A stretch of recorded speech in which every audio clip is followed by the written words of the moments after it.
Bienvenue à tous, c'est Info Soir, voici les titres de ce lundi. Un nouveau record vient d'être franchi, 19 décès ont été enregistrés durant ces dernières 24 heures, dont 8 à Tanger. 659 nouveaux cas d'infection ont également été répertoriés. Pour ce qui est des rémissions, 533 nouvelles guérisons ont été annoncées. C'est un drame sans précédent qui a touché le quartier de Seba à Marrakech. Le meurtre de 2 enfants dont les corps sans vie ont été découverts dans leur maison. Ils vivaient avec leur père et leur belle-mère. Pour élucider les circonstances de ce crime sordide, une enquête est en cours. Des plages sous surveillance pour éviter la contamination au Covid-19. Pour accueillir les estivants, la plage de Rabat a mis en place de nouvelles mesures. Les associations sont aussi sur le terrain pour sensibiliser les citoyens au respect des gestes barrières. Madame, Monsieur, bonsoir. Une situation toujours inquiétante et des chiffres en hausse. Un nouveau record vient d'être franchi. 19 décès ont été enregistrés durant ces dernières 24 heures, dont 8 à Tanger. 659 nouveaux cas d'infection ont également été répertoriés. Pour ce qui est des rémissions, 533 nouvelles guérisons ont été annoncées lors du point de presse quotidien. Retour sur ces dernières données du ministère de la Santé avec Rita Sah. 659 contaminations supplémentaires en 24 heures, soit un total de 26 196 patients atteints du virus depuis le début de l'épidémie. C'est ce qu'annonce le ministère de la Santé dans ce point de presse quotidien. Parmi les nouveaux cas, 546 ont été détectés grâce au suivi des personnes contacts. 225 cas ont été enregistrés à Fès Meknes, 180 dans la région de Tanger Tétouan El Hoceima, 89 à Casablanca Stat, 54 à Rabat Salé Kenitra, 44 à Marrakech Safi, 33 dans la région de Darata Filelt, 20 cas à Bnimel El Khnefra, 11 dans l'oriental, 2 à Dakhla Ouad Dahab et 1 cas dans le Sous Massa. 533 nouvelles guérisons ont également été enregistrées, soit un total de 18 968 depuis le 2 mars dernier. En 24 heures, avec 19 décès supplémentaires, le Royaume a déploré le nombre quotidien le plus élevé de victimes mortelles du Covid-19. Depuis le début de l'épidémie, le nombre de morts liés au virus SARS-CoV-2 a atteint les 401. Le Royaume a également enregistré le plus grand nombre de cas actifs dans les hôpitaux, avec un total de 6 827 patients. Parmi ces cas actifs, 79 sont dans un état grave ou critique. Des patients placés en réanimation, dont 24 à Casablanca Stat, 19 à Marrakech Safi, 16 à Tanger Tétouan El Hoceima, 11 à Fès Meknes, 7 à Rabat Salé Kenitra et 2 dans le Sous Massa. Et compte tenu de l'évolution de la situation épidémiologique, le ministère de la Santé a annoncé ce lundi l'annulation des congés pour l'ensemble du personnel médical de santé, y compris ceux qui sont déjà en vacances. Ces derniers doivent rejoindre les locaux de travail dans un délai de 48 heures. La décision a été émise à travers un courrier adressé à l'ensemble des responsables des départements de santé et des directions centrales par le ministre Ali Daït Taleb. La décision du ministre de la Santé entre en vigueur dès ce 3 août et reste maintenue jusqu'à nouvel ordre. La pandémie de Covid-19 qui poursuit sa progression dans le monde. Le virus a fait au moins 687 650 morts depuis son apparition. Près de 18 millions de cas d'infection ont été officiellement diagnostiqués dans 196 pays et territoires. Et en dépit de la course au vaccin qui est en cours, l'Organisation mondiale de la santé a averti aujourd'hui qu'il n'y aurait peut-être jamais de solution miracle contre la pandémie de Covid-19. Mamadou Diaye.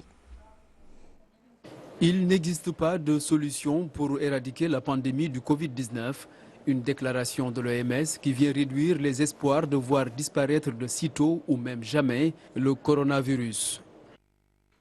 Un certain nombre de vaccins sont actuellement en phase 3 d'essais cliniques et nous espérons tous disposer de plusieurs vaccins efficaces pour contribuer à prévenir l'infection. Toutefois, il n'existe pas de panacée pour le moment et il se pourrait qu'il n'en existe jamais. La solution repose donc plus que jamais sur les mesures de prévention et d'hygiène à l'heure où les prémices d'une deuxième vague planent sur plusieurs pays d'Europe. Les autorités allemandes pointent du doigt des comportements irresponsables dans ce contexte de crise sanitaire suite aux récentes manifestations dans le pays. L'irresponsabilité de quelques-uns est un risque pour nous tous. Avec plus de 18 millions de cas recensés dans le monde, le virus poursuit sa progression, notamment aux États-Unis et en Amérique latine. Plus de 500 nouveaux décès ont été enregistrés aux États-Unis en 24 heures. À Melbourne, en Australie, tous les commerces non essentiels seront fermés ce mercredi à partir de minuit.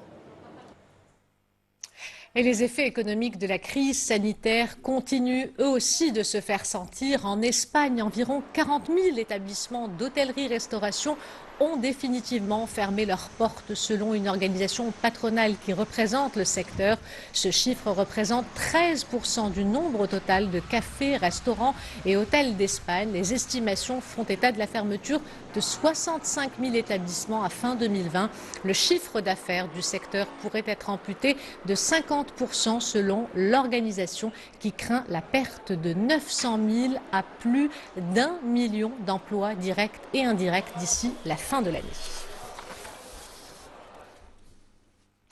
L'actualité internationale marquée également par ce rapport accablant contre l'Algérie. Le HCR, le Haut Commissariat des Nations Unies pour les réfugiés, a relevé de nombreuses et extrêmes violations commises à l'encontre des réfugiés et des migrants en Algérie, présenté comme l'un des endroits à haut risque pour ces réfugiés, demandeurs d'asile et migrants en Afrique, selon l'agence onusienne, lors du profilage par le HCR de plus de 1800 réfugiés et demandeurs d'asile en 2018, 31% ont signalé des incidents de protection perpétrés principalement par des groupes armés et des passeurs. Retour au Maroc avec cet incendie impressionnant qui s'est déclaré ce week-end dans une forêt de la préfecture de Mdirk-Fnedq et qui a ravagé près de 650 hectares d'arbres. Une équipe composée de 1000 intervenants est toujours mobilisée pour circonscrire les flammes. Reportage Fadel Saïdouni, le récit est de Sami Halis. Des hectares de pins d'Alep et de chênes-lièges partis en fumée. L'incendie s'est déclenché dans la nuit de samedi à dimanche dans la forêt Haouz Mlaline dans la région de Mdirk. 7 camions-citernes de la protection civile et 3 véhicules d'intervention des services des eaux et forêts sont toujours mobilisés pour venir à bout de ce brasier. La catégorie des végétations touchées, qui sont essentiellement des pins, des chênes-lièges et des essences secondaires, s'enflamment très vite, surtout quand le vent souffle très fort. Tous ces facteurs ont contribué à ce que le feu se propage très rapidement. L'incendie s'est déclenché dans une zone difficile d'accès. 3 avions canadaires des forces armées royales sont également mobilisés. Nous avions presque réussi à maîtriser l'incendie ce matin, mais des vents violents ont soufflé vers 15 heures. Et le feu a redoublé d'intensité. Et nous sommes toujours à pied d'œuvre. 650 hectares de forêt calcinée pour l'instant. Les conditions climatiques et la hausse des températures ne facilitent pas la tâche des équipes d'intervention. Je vous le disais en titre, c'est un drame sans précédent qui a touché le quartier de l'Qseba à Marrakech. Le meurtre de 2 enfants âgés de 12 et 14 ans dont les corps sans vie ont été découverts dans leur maison hier matin. Ils vivaient avec leur père et leur belle-mère. Pour élucider les circonstances de ce crime sordide, une enquête est en cours. Les détails dans ce reportage de Mohamed Chima, le récit est de Hind Ben Abimpi. Derrière ces murs a eu lieu le terrible double meurtre de Doua, 14 ans, poignardé à l'arme blanche sur le toit de sa maison, et de son petit frère Farouk, 12 ans, victime d'étranglement dans sa chambre. Un scénario morbide dont le quartier de l'Qsiba à Marrakech a été le théâtre. On s'est réveillé hier matin et on a appris la mort de Doua et de son frère. On a d'abord pensé qu'il s'agissait d'une intoxication alimentaire, mais on a ensuite appris qu'ils avaient été assassinés. On est encore sous le choc. Les données préliminaires de l'enquête révèlent un soupçon d'implication de la belle-mère des 2 enfants dans ce crime pour des raisons encore inconnues. La mise en cause a été placée en garde à vue. Ces deux enfants étaient élevés par leur père, qui est séparé de leur mère. Il en prenait grand soin et les protégeait beaucoup. Le service préfectoral de la police judiciaire de Marrakech a ouvert une enquête préliminaire sous la supervision du parquet compétent pour élucider les circonstances exactes de cette funeste tragédie qui a emporté deux âmes innocentes. Un mot à présent sur cette piqûre de rappel de l'Agence nationale de la sécurité routière. Conduire un triporteur sans permis est classé comme une infraction punissable par la loi, rappelle la NARSA. Un communiqué a été publié dans ce sens suite à la diffusion sur les réseaux sociaux d'une vidéo d'un citoyen déclarant que l'assurance triporteur ne couvre pas la responsabilité civile pour les conducteurs de ces véhicules n'ayant pas le type de permis de conduire requis pour les conduire.